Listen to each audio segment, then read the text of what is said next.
কি ভাবছেন এই বক্সের মধ্যে কি আছে? হ্যাঁ, এই বক্সের মধ্যে খাজানা আছে, খাজানা।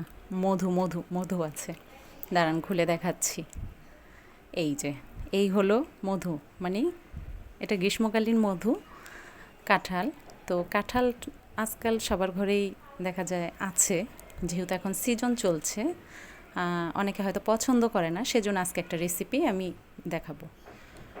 আসসালামু আলাইকুম, welcome to my new video. তো এখানে আমি একটা বড় সাইজের বাটিতে নিয়ে নিচ্ছি চায়ের কাপের আধা কাপ চালের গুঁড়ো, শুকনো চালের গুঁড়ো, আর 1 কাপের একটু কম নিচ্ছি ময়দা।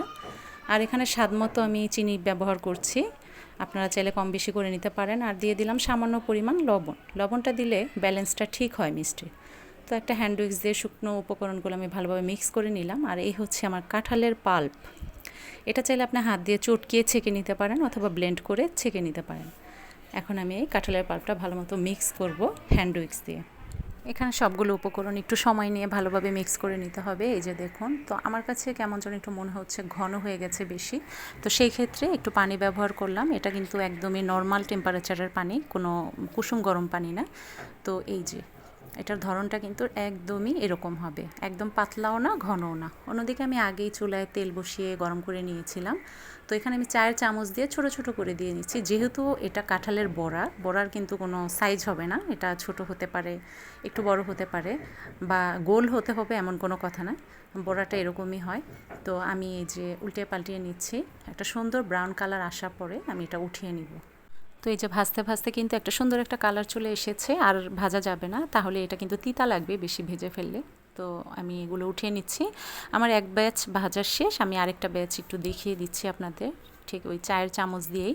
আর এখানে এই যে আমি চামচ দিয়ে যে দিচ্ছি, মনে হচ্ছে যে একটা আরেকটার গায়ে লেগে যাচ্ছে, আসলে লেগে যাবে না। এটা মানে তেল থেকে যখন এটা উপরের দিকে চলে আসবে, প্রত্যেকটা পিঠাই বা বড়া এটা কিন্তু আলাদা হয়ে যাবে। এই যে আমি কিন্তু দেখিয়ে দিচ্ছি আপনাদের।